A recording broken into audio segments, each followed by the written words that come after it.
जब पैंडेमिक आया था सब लोग घर गए थे, सारे स्कूल्स बंद हो गए थे। उस पॉइंट ऑफ टाइम पे online coaching came into existence का मतलब ये नहीं कि पहले ऐसा नहीं था, पहले ऑनलाइन कोचिंग नहीं होती थी। बहुत पहले से 2010-11 से भी कई टीचर पढ़ा रहे हैं, इंडिया के अंदर मैं बात कर रहा हूँ। बट मोस्टली जो तुम आज के टाइम पे एडटेक वर्ड सुनते हो, ये सारी चीज़ें जो है it came into existence after 2020। उस पॉइंट ऑफ टाइम के बाद ये चीज़ें बहुत ज़्यादा राइज़ करी एंड बहुत लोगों ने ऑनलाइन कोचिंग को अपना मेन सोर्स ऑफ पढ़ाई बनाया। इनफैक्ट मैंने भी खुद जब क्लास 12 में था, पैंडेमिक था, मैंने सारी पढ़ाई ऑनलाइन करी थी। नाउ इस पॉइंट ऑफ टाइम पे जब पैंडेमिक हट चुका है एंड बहुत लोग ऑफलाइन कोचिंग भी ज्वाइन कर रहे हैं एंड हम अभी भी कंफ्यूज हैं कि हमें ऑनलाइन कोचिंग करनी चाहिए या फिर ऑफलाइन कोचिंग करनी चाहिए या दोनों करना चाहिए।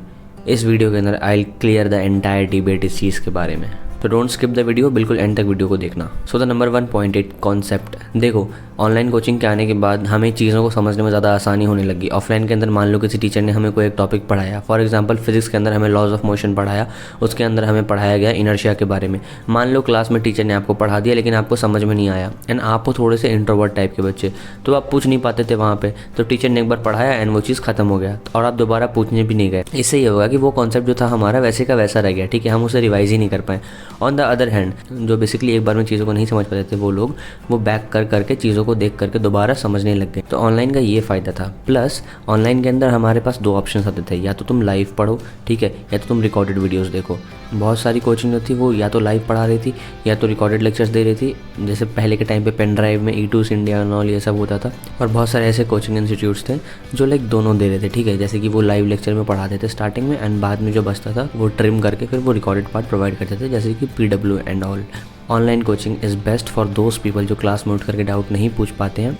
Rest. Offline coaching remains still the best for people जो कि क्लास में आंसर या फिर अपने डाउट पूछ सकते हैं, ठीक है।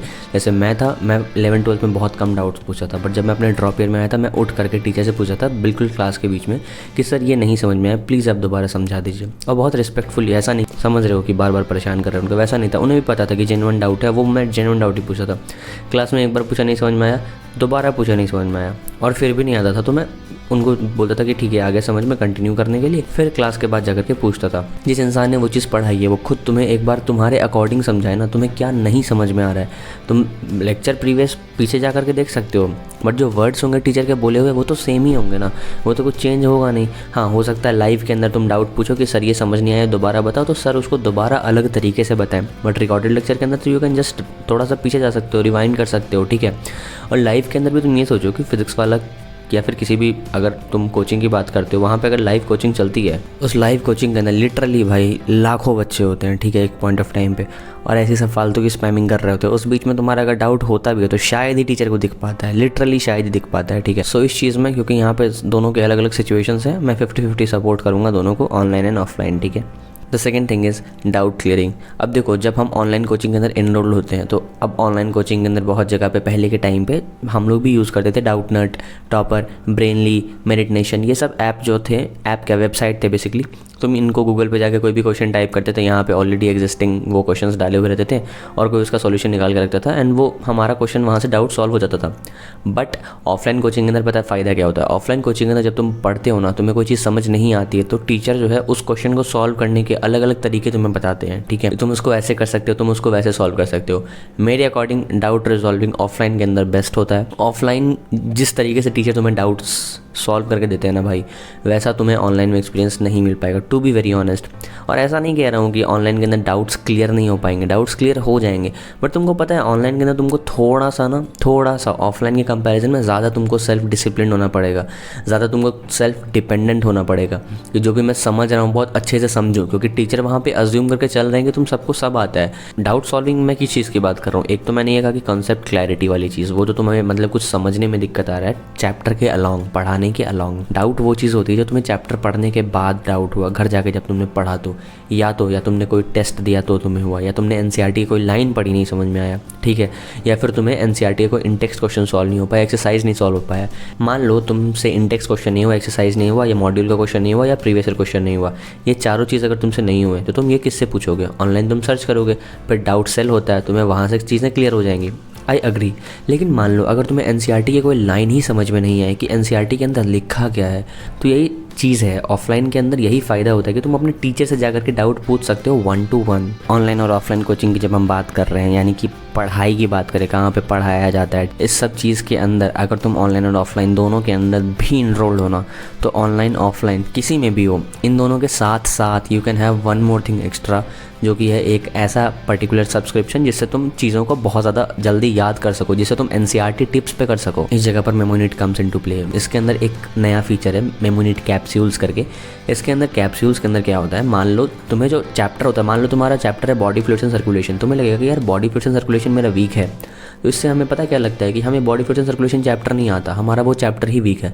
बट इसके अंदर पता है कितने अच्छे से चीज़ों को ना टॉपिक वाइज दे रखा है। सबसे पहले जैसे दे रखा है ब्लड, तुम ब्लड के बारे में पढ़ोगे, और उसको भी ऐसा नहीं कि सिर्फ उन्होंने NCERT की लाइन दे दी कि तुम पढ़ लो, या फिर सिर्फ वीडियो लेक्चर दे दिया कि इसका मतलब क्या होता है। नहीं, उन्होंने इसको 5 या 6 स्टेप में ब्रेक डाउन कर रखा है। सबसे पहले वो तुम्हें इसका वीडियो लेक्चर दिखाएंगे, कंसेप्ट समझाएंगे कि ब्लड होता क्या है ना, ब्लड के कंपोनेंट्स क्या होते हैं, एक एक चीज़, ठीक है।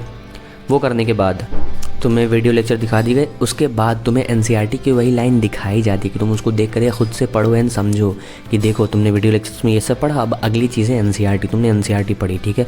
NCERT से तुम्हें समझ में आएगी क्या क्या चीज़ें लिखी हुई थी। उसके थोड़ी देर के बाद एक ब्रेक होता है जिसके अंदर एक छोटा सा कंसेप्चुअल मैप होता है।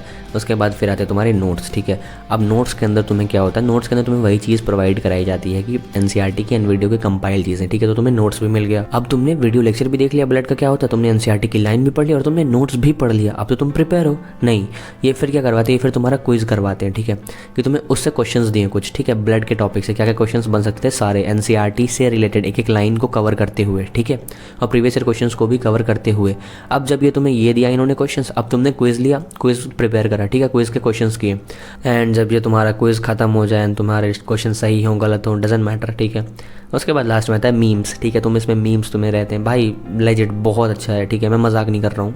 आई guess they have hired a memer और something, not just because they have sponsored this video, तो आई एम प्रमोटिंग देम। मैं लिटरली बता रहा हूँ, if I would have been an aspirant this would have been a boon for me. अगर तुम lecture नहीं भी देख पाते तो भी इसके अंदर वीडियो लेक्चर्स दे रखे हैं, टेस्ट सीरीज़ है, रिविजन का मेथड्स है, नोट्स, पॉडकास्ट है, भाई मीम्स है, क्रॉस वर्ड्स है, मतलब इतनी चीज़ें हैं ना, अगर एक वीडियो के अंदर बताने बैठो तो कंप्लीट नहीं हो पाएंगी, ठीक है। तो I guess you should go and check it out. मेमोनीट कैप्सूल्स एक नया फीचर है, तुम देख सकते हो, डिस्क्रिप्शन में लिंक दे रखा है।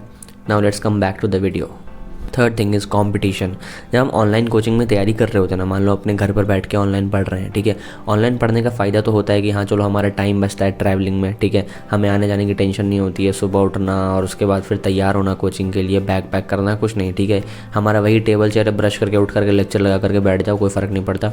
घर पर है और घर पर होता है तो लोगों को, कुछ लोगों की अच्छी पढ़ाई भी होती है क्योंकि मम्मी रहती है, मम्मी खाना वाना ला करके देती हैं, ठीक है, हमें कुछ करना नहीं होता, ठीक है। On the other hand offline के लिए कई बार घर छोड़ के बाहर जाना पड़ता है, जैसे कोटा जाना पड़ता है, दिल्ली जाना पड़ता है, तो उससे ये होता है कि हमें अपना घर छोड़ना होता है, फिर हॉस्टल के अंदर रहना पड़ता है या पीजी के अंदर रहना पड़ता है, खुद से बर्तन धो, कपड़े धो, तो बहुत सारी चीज़ें होती हैं, मैंने वो भी कर रखा है।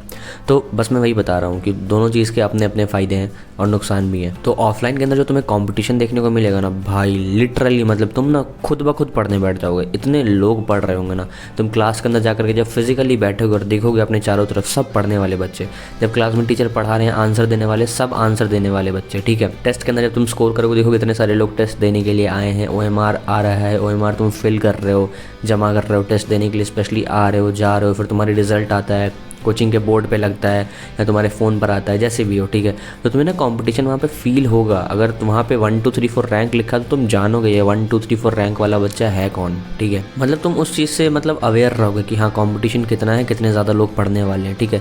इनफैक्ट तुम कोचिंग की अगर लाइब्रेरी ज्वाइन कर लेते हो, तुम वहाँ पर जा करके देखोगे कितने सारे लोग रात रात भर बैठ करके पढ़ते हैं, तो एक अलग सेंस ऑफ मोटिवेशन होता है। ऑन द अदर हैंड तुम्हारे पास फ़ोन है, ठीक है, फ़ोन है, तुम लेकर के फ़ोन बैठ गए, ठीक है, तुम पढ़ रहे हो, लेकिन तुमको पता ही नहीं है कि तुम्हारे साथ और कितने लोग जो पढ़ रहे हैं। मान लो तुमने पढ़ा और तुम्हारा मन नहीं किया, तुमने फ़ोन बंद करके रख दिया और तुम आधे घंटे, 1 घंटे, 2 घंटे, 4 घंटे तुमने ब्रेक ले लिया, ठीक है। लेकिन ऑन द अदर हैंड वही अगर तुम ऑफलाइन कोचिंग की लाइब्रेरी में बैठ के पढ़ रहे होते तो तुम 4 घंटे वेस्ट नहीं करते। ऐसे है कि तुम अपने घर पर सो गए, तुम्हें तो दिख नहीं रहा ना कौन कितना ज़्यादा पढ़ रहा है, तुम्हें लग रहा है कि हाँ तुम मेहनत कर रहे हो, बट तुम्हें ये नहीं पता कि पूरी दुनिया कितनी मेहनत कर रही है। सो कॉम्पिटिशन के मामले में ऑफलाइन इज़ बेटर, लेकिन अगर तुम्हें ज़्यादा लोग चाहिए, ज़्यादा नंबर में चाहिए, तो तुम वहाँ पर ऑनलाइन के टेस्ट सीरीज़ देख सकते हो। टेस्ट सीरीज़ में भाई लिटरली लाखों बच्चे देते हैं टेस्ट सीरीज़, ठीक है। बट जब हमारे टाइम पे ऑनलाइन वाली चीज़ें नहीं थी तो हमने क्या करा था, हमने AIATS हो गया, तुम्हारा आकाश का, एलन का टेस्ट सीरीज़ हो गया, इन सारे टेस्ट सीरीज़ में भी वहाँ पे बैठते हैं भाई, बहुत लोग बैठते हैं, ठीक है। तो ऑनलाइन के जितना नंबर नहीं है, आज जैसे ऑनलाइन में 5-5 लाख लोग ज्वाइन कर लेते हैं किसी एक बैच को, आज उतना बड़ा नंबर नहीं है ऑफलाइन के टेस्ट सीरीज़ का। But still offline test series के अंदर भी तुम्हें इतना सफिशिएंट लोग मिल जाते थे जिससे तुम कम्पीट कर सको एंड एनालाइज कर सको कि तुम्हारी ऑल इंडिया रैंक क्या होगी आने वाले टाइम पे। The fourth thing is distractions. App क्यों बनाया गया, किसी भी उसका ऐप, फिजिक्स वाला ऐप, अनअकैडमी ऐप, ये क्यों बनाया गया? एक तो रीज़न चलो ठीक है, उनका खुद का रीज़न था मॉनिटरी एंड ये सब चीज़ें, वो अलग चीज़ है। दूसरा रीज़न ये था कि जो बच्चे यूट्यूब पे जाकर के पढ़ रहे होते थे, तो यूट्यूब पे लेक्चर चल रहा होता था, लेक्चर को ऐसे करके साइड से मिनिमाइज करते थे एंड फिर बाकी स्क्रॉल करते थे होम पेज में। कोई ऐसी वीडियो दिखी, अच्छी वीडियो दिखी, बिल्कुल डोपामिन रिलीजिंग, उन्होंने वो खोल लिया, खोल करके बैठ गए। इससे ये होता था ना कि तुम बहुत ज़्यादा डिस्ट्रैक्ट होते थे, बहुत टाइम वेस्ट करते थे। फ़ोन पे लेक्चर देख रहे हैं, फ़ोन पे इंस्टाग्राम का नोटिफिकेशन आ गया। अब इससे ये होता था कि तुम खुद ब खुद फिर रील खोल के बैठ गए, समझ रहे हो, फिर उसके अंदर घुसे तो फिर 4 घंटे बाद निकले। तो ये बहुत ज़्यादा डिस्ट्रैक्टिंग चीज़ है। फ़ोन, किसी का कॉल आ गया, बीच में लेक्चर रुक गया। तो इसमें बहुत सारे लोगों ने सेल्फ डिसिप्लिन रहने के लिए उन्होंने लैपटॉप लिया, लैपटॉप के ऊपर जाकर के वेब के ऊपर देखते थे ताकि वहाँ पर कोई नोटिफिकेशंस ना आए, वहाँ पर डिस्टर्बेंस ना हो एंड फ़ोन को साइड में बंद करके रख देते थे। तो अगर तुम लैपटॉप ले सकते हो या फिर वेब पे तुम लेक्चर देख सकते हो तो बहुत अच्छी चीज़ है। वरना यहाँ पर डिस्ट्रैक्शन के मामले में ऑफलाइन कोचिंग है, तुम क्लास के अंदर बैठे हुए हो, टीचर के सामने तो तुम कुछ करोगे नहीं, टीचर के सामने तो तुम इंस्टाग्राम चलाओगे नहीं, रील्स देखोगे नहीं, ठीक है, वो अलग बात है, कोई लास्ट में पीछे जा करके बैठ के करे, वैसा नहीं बनना है हमें। ऑफलाइन अगर जा रहे हैं तो हमें अच्छे से first bench, second bench, third bench सामने बैठना है टीचर के, ठीक है, ताकि वो हमें देख सके हम क्या कर रहे हैं, ठीक है। इससे ये होगा कि तुम एक तरीके से टीचर की नज़रों में भी रहोगे, प्लस तुम्हें चीज़ें जो होंगी ना ज़्यादा अच्छे से समझ में आएंगी, तुम टाइम अपना कम बर्बाद करोगे as compare to online coaching जहाँ पर तुम बहुत ज़्यादा डिस्ट्रैक्टेड हो, ठीक है। तो यहाँ पर तो मैं डेफिनेटली बोलूँगा कि ऑफलाइन विंस, बिकॉज ऑफलाइन के अंदर डिस्ट्रैक्शंस कम है as compare to online. In fact इस पॉइंट ऑफ टाइम पे जब तुम नीट की तैयारी कर रहे हो तो तुम्हारा जो एज ग्रुप होता है, ये प्यूबर्टी के बाद वाला ग्रुप, इसके अंदर 17, 18, 19 साल की जो एज होती है, इस पॉइंट ऑफ टाइम पे बहुत ज़्यादा हमें अट्रैक्शन होता है ऑपोजिट जेंडर से। तो इसी वजह से एलन के अंदर जो है, मतलब बॉयज़ का जो प्रॉपर बैच है वो अलग चलता है। लाइक सुबह में 6 से लेकर के 12-1 जब भी उनका टाइम होता है, एग्जैक्टली 6 से 1 तक सिर्फ लड़कियाँ आती हैं, ठीक है, और फिर उसके बाद 2-3 बजे शाम में सिर्फ लड़के आते हैं। तो मतलब उन्होंने बैचेस भी सेपरेट कर रखे हैं। तो इट्स लाइक कि बहुत ज़्यादा चीज़ों को मिनिमाइज़ करा गया। Now let's move on two point number 5, revision and backlogs. यहाँ पर ऑनलाइन विंस डेफिनेटली। तुम्हें जब भी रिवाइज़ करना हो ना, जब भी 2x पे लेक्चर देखो, 1 शॉट वीडियोज़ देखो, ख़त्म तुम्हारा पूरा चैप्टर, ठीक है। ऑन द अदर हैंड तुम्हारी टीचर दोबारा तुम्हें 1 शॉट में तो पढ़ाएंगे नहीं चैप्टर्स, ठीक है, बहुत रेयर, जब टाइम बचेगा तो ही शायद वो भी कुछ चैप्टर्स पढ़ा पाएँ।